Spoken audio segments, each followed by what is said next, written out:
మీ బాసుని తీసుకురా, ఇద్దరిని కలిపి కోసి పులుసు పెట్టుకుంటానన్నాడు బాబు. అంత మాట అన్నాడా? డామిట్. సీత, నువ్వు బాబుని తీసుకెళ్ళి ఇంట్లో దింపి. బాబాయ్ పద.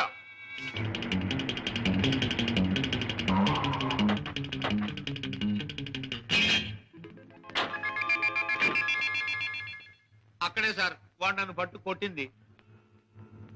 పద. సార్ సార్ సార్ నాకు భయంగా ఉంది సార్, నేను కారులో ఉంటాను సార్. నేను వింటున్నాను కదరా, పద. అయ్యో అయ్యయ్యో, ఇప్పుడే కదా సార్ తన్నాడు. బాబు బాబు బాబు కదా నా బాబు. వీరికి సన్నాసి. 5 రూపాయలమ్మా. ఇదిగో, ఇక్కడ రౌడీ నాకు లేవడు. ఆడితో ఎందుకు బాబు గొడవ? మీ దారి మీరు వెళ్ళిపోండి. పెడతాను కానీ వాడు ఎక్కడున్నాడో చెప్పండి. ఇక్కడే ఉన్నాను బే.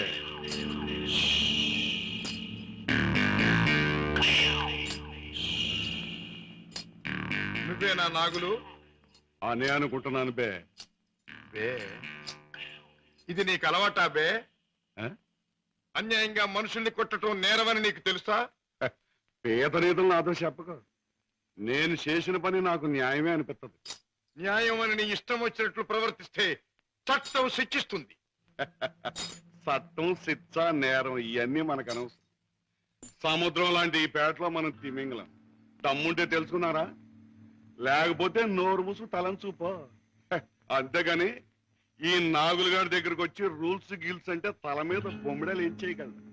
మన గురించి కావాలంటే ఈ పేటలో ఈ సన్నాసినే అడుగు. అవునులే, పేటలో పెద్దగా మురిగే ప్రతి కుక్క గురించి ప్రతి సన్నాసికి తెలిసే ఉంటుంది. మాటలతో నన్ను రెచ్చగొట్టకు. బొస్సు కొట్టేయగలను. కొట్టక కూరలు పీకేయగలను. అంత మునగడివా?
నాగులు, ఇతనెవరో తెలుసా?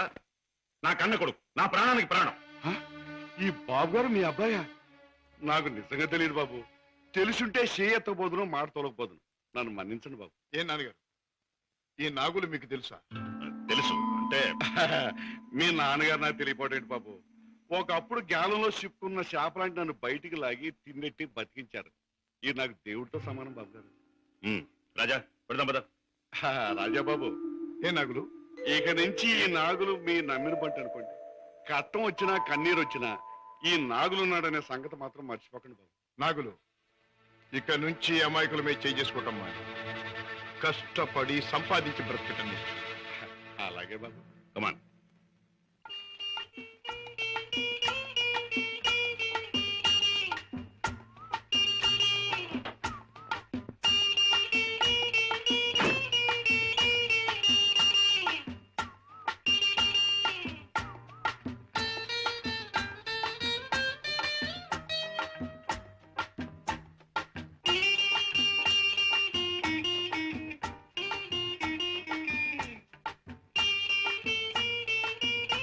Very good, very good, very good.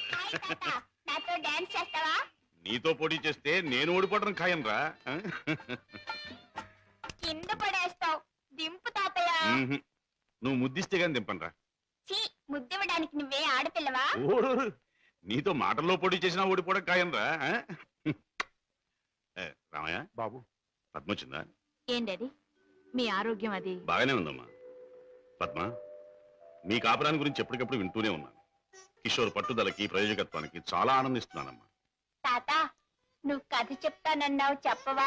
ఓహోహో అన్నాను కదూ. అవును రోయ్, చెప్తాను. దా.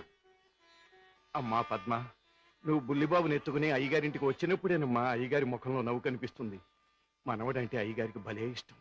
ఓహో అలాగే, ఇట్స్ ఆల్ రైట్. రేపు కోర్టులో కలుసుకుందాం. Good night.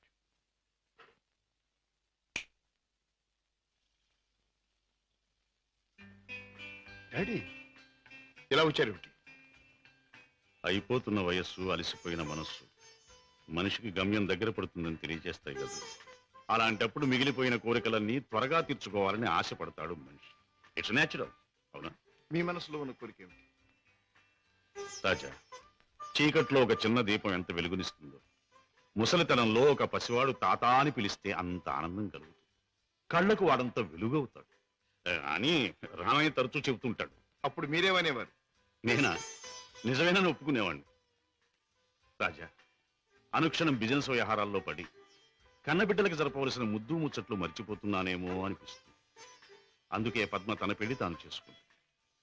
ఆ పెళ్లి కళ్ళారా చూసి అదృష్టం పోగొట్టుకున్నాను. కానీ రాజా, నీ విషయంలో మాత్రం అలా జరగదు. నీ మనసులో ఎవరైనా ఉంటే చెప్పు, నేను అభ్యంతర పెట్టను. మనస్ఫూర్తిగా ఒప్పుకుని దీవిస్తాను. Thank you daddy, thank you. Good night. Good night. అవును బాస్, ఆ రంగయ్యని మీరు ఎలాగైనా రక్షించాలి. అసలు ఆ రంగయ్య ఎవరు? మా ఇంటి దగ్గర ఉండే టాక్సీ డ్రైవర్. మనిషి ఎంతో మంచివాడు, అమాయకుడు. చెయ్యని నేరానికి అన్యాయంగా జైలు పాలయ్యాడు. అతని మీద ఆధారపడ్డ అతని కుటుంబం అంతా చాలా బాధపడుతున్నారు. బాస్, మీరు ఎలాగైనా రక్షిస్తే వాళ్ళ కుటుంబానికి సాయం చేసిన వాళ్ళు అవుతారు. అలాగే సీత, ఈ కేసు నేను టేకప్ చేస్తాను. నేరస్తుల్ని శిక్షించడమే కాదు, అమాయకుల్ని రక్షించడం కూడా న్యాయవాదుల బాధ్యత, కర్తవ్యం. It's my duty.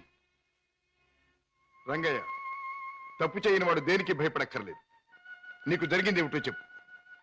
చెబుతాను బాబు, చెబుతాను. బెస్తపేటలో ట్యాక్సీ పెట్టు కూర్చున్నాను. ఇంతలో ఓ పెద్ద మనిషి చేపల గంప డిక్కీలో పెట్టించి ట్యాక్సీ ఎక్కి కూర్చున్నాడు.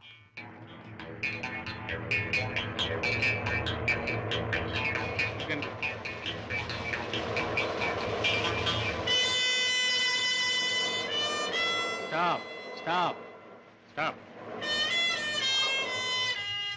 వెనకాల డిక్కీ తెరు.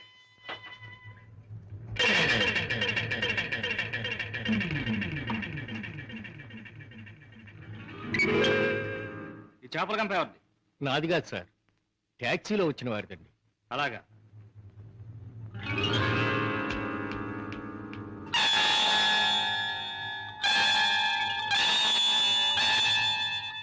ఏరా, చాలా తెలివి మీరిపోయారా మీరు? నాకేం తెలియదు సార్, ట్యాక్సీలో ఉన్న పెద్ద మనిషిదేనండి. ట్యాక్సీలు ఎవరు లేరు సార్. దొంగ వెధవ, పోలీసులు కళ్ళు కప్పి బంగారం రవాణా చేస్తావా? పట్టుబడగానే లేని పెద్ద మనిషి పేరు చెబుతావా? నీ సంగతి, నీ ముఠా సంగతి తెలుస్తాను. అలా తప్పు చేసినాడు, తప్పించుకున్నాడు. నేను జైలు పాలయ్యాను. బాబుగారు, రోగిష్టి నా భార్య, విటోడైన నా కొడుకు, మొగుడు విడిచిపెట్టి నా కూతురు, నేను లేకపోతే అనాథలైపోతారు బాబు. రంగయ్య, బాధపడక. నేరస్తుడు తప్పించుకుపోలేడు. అన్యాయంగా చట్టం చేతిలో ఎరుకున్న నిన్ను నేను కాపాడతాను. నీ ట్యాక్సీలో ఎక్కిన మనిషి ఎలా ఉంటాడు, ఏమేం మాట్లాడాడు, అవన్నీ చెప్తావా?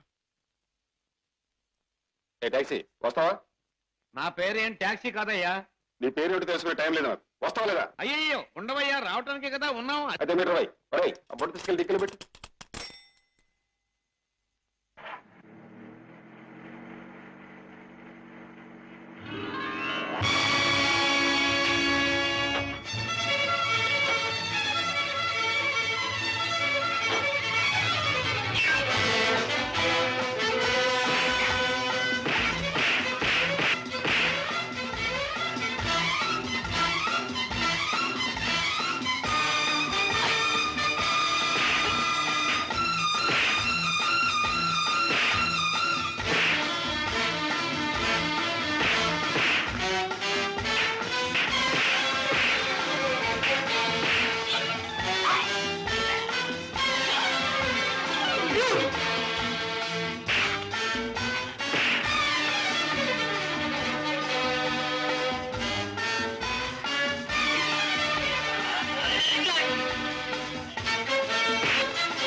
రేయ్, నీలాంటి దేశద్రోహులు చట్టం నుంచి తప్పించుకోలేరు.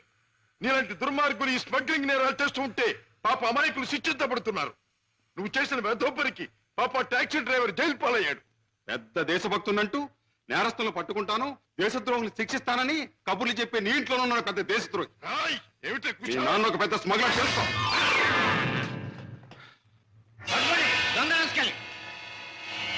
మా నాన్న స్మగ్లరా?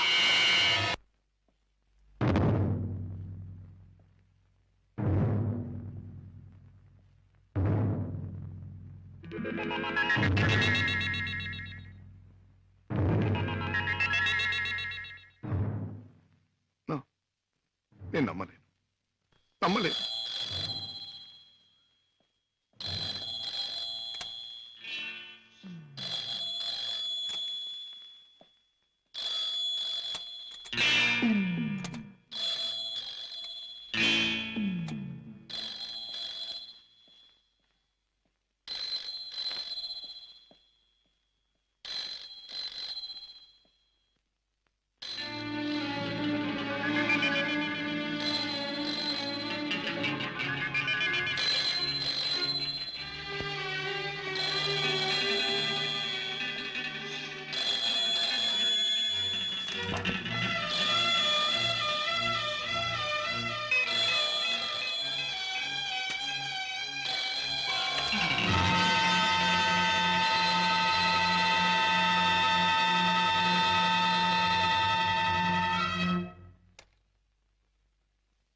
మిస్టర్ శశిభూషణ్, మొన్న నువ్వు లండన్ లో విలువ కట్టిన వజ్రాలను మళ్ళీ నువ్వు ఒకసారి చూడాలని అవతల స్మగ్లర్స్ అడుగుతున్నారు. కనుక రేపు మళ్ళీ నువ్వు బయలుదేరాలని బాస్ చెప్పారు.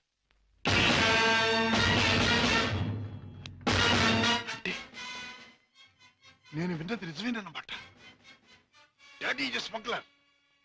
Daddy is criminal.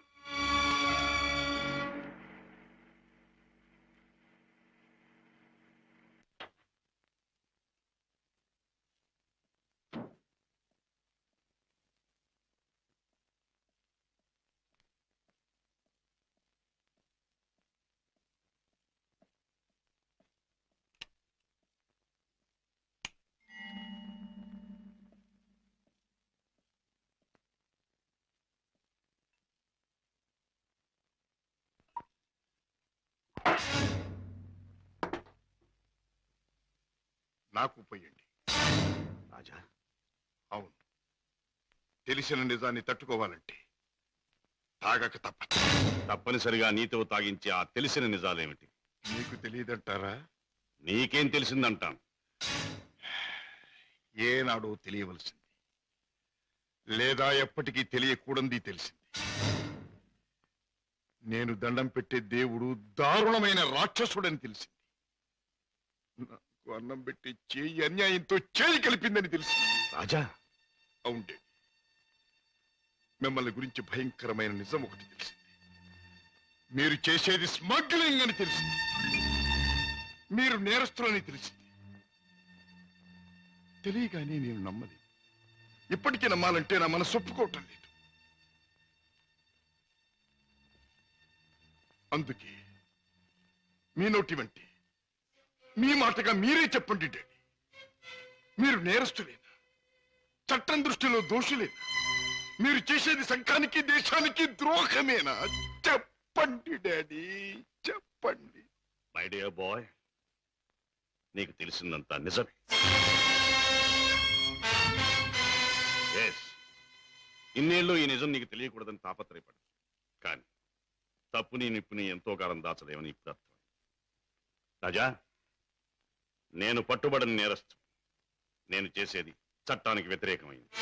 అంటే ఇంతకాలం మీరు నాకు పెట్టిన అన్నం, నేర్పించిన చదువు, ఏర్పరిచిన సౌకర్యాలు, తీర్చిన సరదాలు అన్నీ అన్యాయపార్జనతో సమకూర్చినవి, అంతా పాపిష్టి సొమ్ముతో తెచ్చినదేనా డాడీ?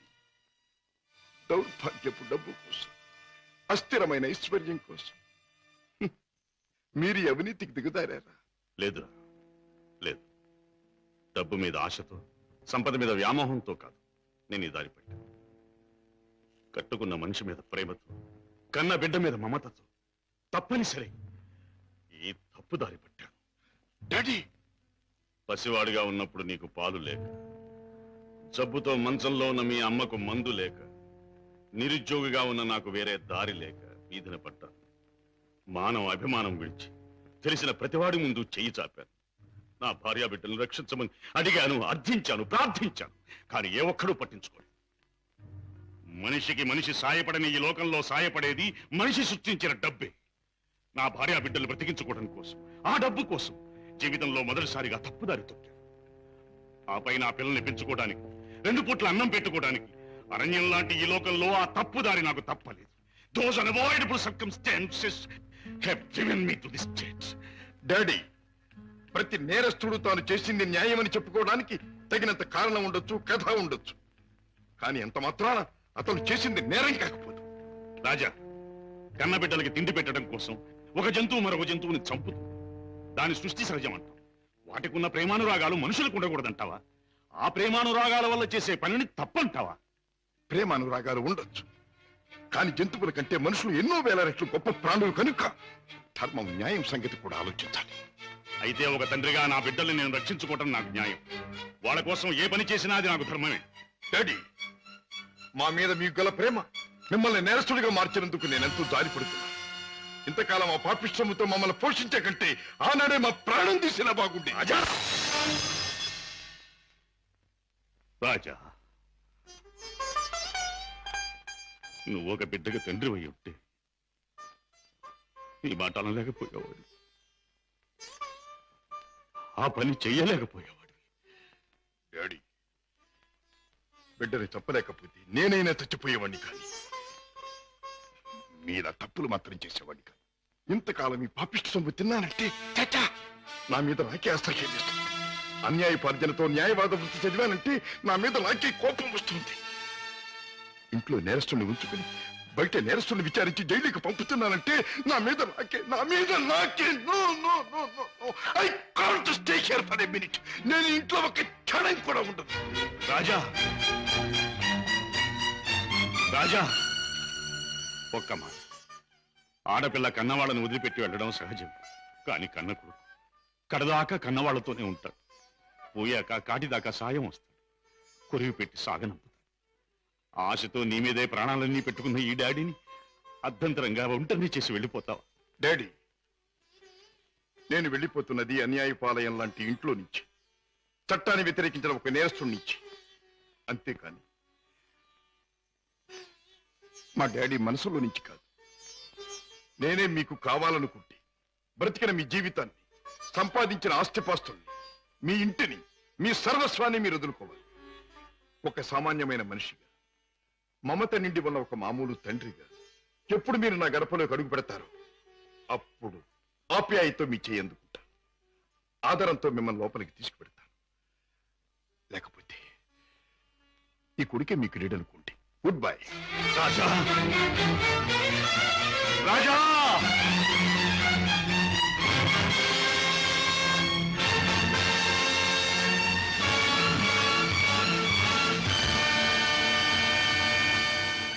రాజును చెప్పేది మీ నాన్నగారు స్మగ్లర్స్ బుట్టాకు సంబంధించిన వారా? అవును సీత, ఈ విషయం నాకు తెలియకుండా నా ప్రాణం పోయినా బాగుండేది.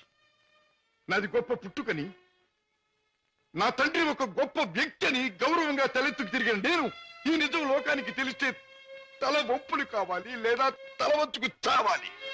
బాధపడకు రాజా. సీత, మగవాడిగా నాకేం పర్వాలేదు. కానీ డాడీ నేరస్తుడనే విషయం నా చెల్లెలికి, ఆమె భర్తకి తెలిసిన రోజున ఆమె కాపురం వల్ల కల్లోలమవుతుంది. నేరస్తుడి కూతురు తన భార్య అని తెలిసిన రోజున నా బావ ఆమెను నసెక్కించుకోవచ్చు, లేదా వదిలేయచ్చు.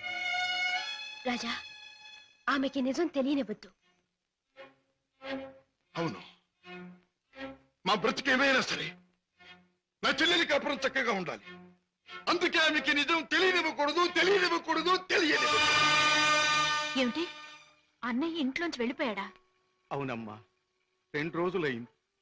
అప్పటి నుంచి పెద్దయ్య గారు తిండి కూడా మానేసి తన గదిలో కూర్చుని కుమిలిపోతున్నారు. ఏం జరిగింది రావయ్య? అసలు గొడవ ఎందుకు వచ్చింది? నాకు తెలియదమ్మా. ఇద్దరూ గదిలో ఏదో గొడవ పడ్డారు. రాజాబాబు తనే పోతానన్నాడో పెద్దయ్య గారు పొమ్మన్నారో నాకు తెలియదమ్మా.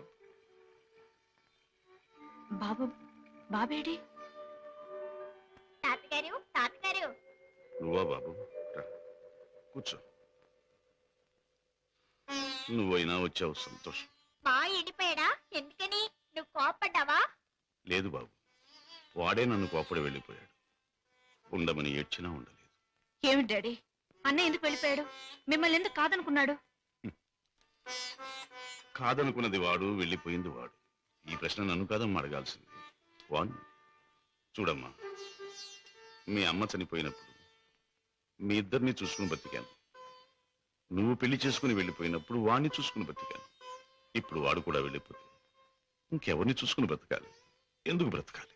బాధపడకండి డాడీ, నేను అన్నయ్యతో మాట్లాడతాను. నచ్చ చెప్పి మనసు మార్చి మీ దగ్గరకు వచ్చేటట్టు చేస్తాను. పద్మ ప్లీజ్, నేనేమి చెప్పలేను, చెప్పను. తన్నేమి అడక్కు. నిన్నేమీ అడగనన్నయ్య, కానీ నేనే ఒక విషయం చెప్తాను విను.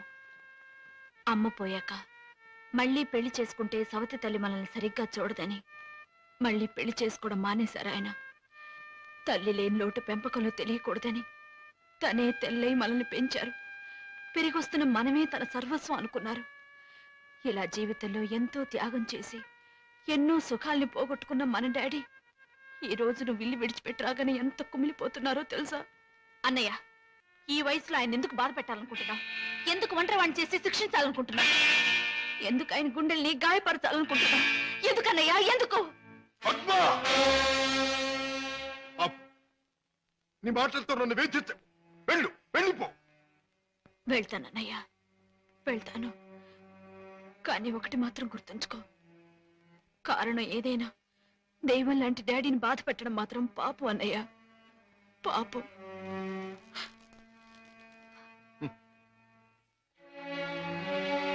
చెల్లెమ్మ, నన్ను పాపి అన్నావు, నేను చేసింది తప్పు అన్నావు. అయినా మరేం పర్వాలేదు. శివుడు విషాన్ని కక్కకుండా మింగకుండా ఎందుకు గొంతుకులో దాచుకున్నాడు? అది మాత్రం గుర్తుంచుకో. వెళ్ళమ్మా, వెళ్ళు. అవును డాడీ, ఎంత అడిగినా వెళ్ళిపోవడానికి కారణం మాత్రం అన్నయ్య చెప్పలేదు. కానీ